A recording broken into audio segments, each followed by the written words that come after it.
जय भीम दोस्तों।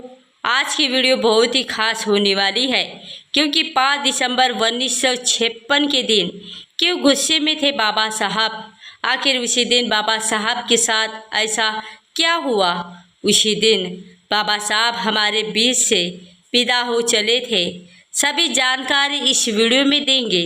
आपसे गुजारिश है कि इस वीडियो को पूरा देखें।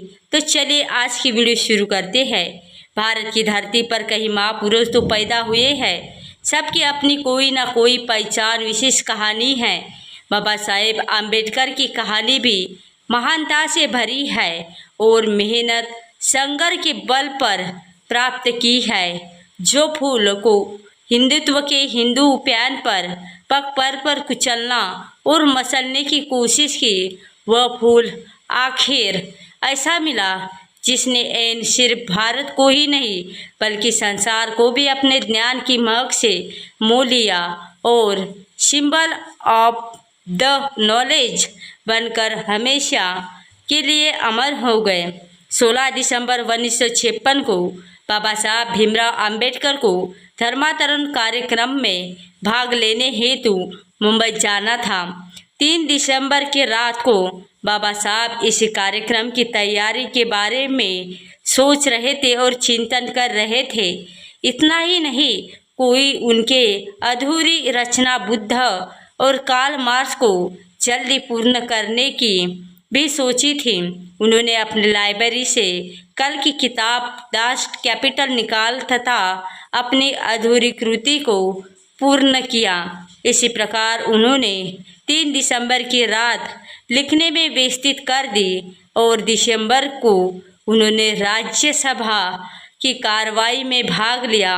कुछ मुद्दों पर बहस करने के बाद में वापस अपने घर वापस लौट आए और जब घर लौट आए और लौटने के बाद दिसंबर को उन्होंने कांग्रेस को सशक्त विपक्ष देने के इरादे से राजनीतिक दल के गठन के और आचार्य पीके अत्रि तथा समजोशी को पत्र लिखकर रिपब्लिक पार्टी ने जुड़ने के लिए सहयोग मांगा और 5 दिसंबर को डॉक्टर सविता अंबेडकर से क्यों गुस्से में थे, आखिर इस वीडियो में जानेंगे।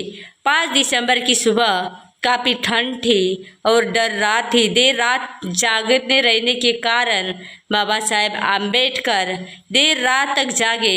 उनकी सहयोगी नानक चंद रातू कार्यालय चले गए और उसी दिन मुंबई से डॉक्टर मावलकर भी उनके घर आए थे। जब सविता अंबेडकर मेहमान मावलकर के साथ सामान खरीदने बाजार चली गई। इसी दिन डॉक्टर अंबेडकर पूरे दिन सविता अंबेडकर की राह देख रहे थे। तभी घर पर अकेले रहे। शाम को रातू भी आने फिर से घर लौट आए थे, लेकिन देर शाम तक सविता घर नहीं लौटी थी। उन दिन दोनों उनकी तबीयत बहुत खराब चल रही थी। इस तरह मेहमान के साथ पूरे दिन देर तक घर से बाहर रहना ठीक नहीं है और बाबा साहब को ये चुभ रहा था। वे कुछ परेशानी की हालात में रह रहे थे। जैसे जैसे शाम होती गई और अंधेरा गहराता हुआ जा रहा था, वैसे वैसे डॉक्टर बाबा साहेब का गुस्सा भी चढ़ता जा रहा था, क्योंकि इतनी देर होने तक सविता जी घर नहीं पहुंची थी। बाबा साहब का गुस्सा घर से नौकरे और रट्टू को साफ साफ नजर आ रहा था, क्योंकि वह बार बार उनसे सविता जी के बारे में खबर पूछ रहे थे।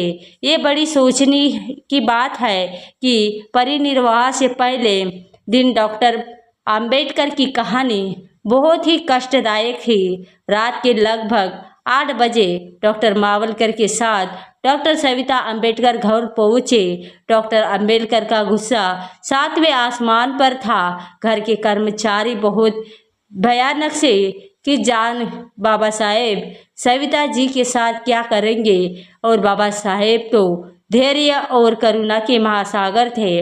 उन्होंने बचपन से ही कष्ट और पीड़ा को सागर की तरह अपने में समा लिया था और श्रीमती सविता जी को बाबा साहब के सामने जाने की हिम्मत ही नहीं हुई। घर के नौकरों ने और नानक रातू ने बाबा साहब का गुस्सा शांत करने की काफ़ी कोशिश की। बाबा साहब का गुस्सा थम नहीं था, क्योंकि तभी जैन प्रतिनिधित्व मंडल के सदस्य उनसे मिलने आए और बाबा साहब तो अपार सहन शक्ति के सागर थे।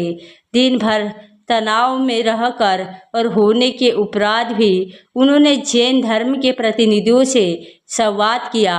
उन्होंने जैन और बुद्ध की कृति उनको भेंट की। जैन प्रतिनिधि मंडल के अगले दिन यानी 6 सितंबर के दिन आमंत्रण को उन्होंने स्वीकार कर लिया। डॉक्टर मावलकर रात को हवाई जहाज से मुंबई चले गए थे। मेहमान और प्रतिनिधि मंडल के जाने के बाद डॉक्टर बाबा साहेब भीमराव जी आम्बेडकर जब उनकी ये कहानी और जो उनके महापरिनिर्वाह से जुड़ी है शुरू होती हैं, नाना चंद तेल की मालिश की। उनको थोड़ा आराम महसूस हुआ और सोने से पहले रोज की भांति बुद्ध शरण का पाठ जपने लगे। उन्होंने उस रात चावल भी खाए, रेडियो पर गाने भी सुने और उन्होंने कुछ किताबें अपने पास रख ली और श्रीमती सविता अम्बेडकर भीमराव जी अम्बेडकर के गुस्से से काफ़ी डरी हुई थी। उनको अपनी गलती का एहसास हो रहा था और वह डर के मारे उनके करीब नहीं गई। 6 सितंबर की सुबह जब सविता जी जागी, उन्होंने खिड़की से झांक कर देखा तो कमरे से कोई प्रतिक्रिया नहीं हुई। फिर सविता जी ने उनको आवाज़ लगने लगी और मगर बाबा साहेब तो बुद्धत्व में लहू हो चुके थे। बाबा साहेब की पार्थिव शरीर को डकोटा हवाई जहाज से दिल्ली से मुंबई लेकर जय गया और उनके अंतिम दर्शन अपने हेतु मुंबई की सड़क जाम हो गई। उनके पुत्र यशवंतराव आम्बेडकर ने बाबा साहब को मुख्य अग्नि दी और उनका अंतिम संस्कार बौद्ध रीति के अनुसार हुआ। बाबा साहब की लोकप्रियता इतनी अधिक थी कि उनकी चिता के सामने 50,000 लोगों के बौद्ध धर्म को अपनाने में इतने महान थे कि हमारे बाबा साहेब। तो दोस्तों, आज की वीडियो बस इतनी ही। अगर वीडियो अच्छा लगे तो वीडियो को लाइक करके अपने दोस्तों के साथ शेयर करें और हमारे चैनल को सब्सक्राइब अवश्य करें और नीचे कमेंट बॉक्स में जय भीम जय भारत जरूर लिखें।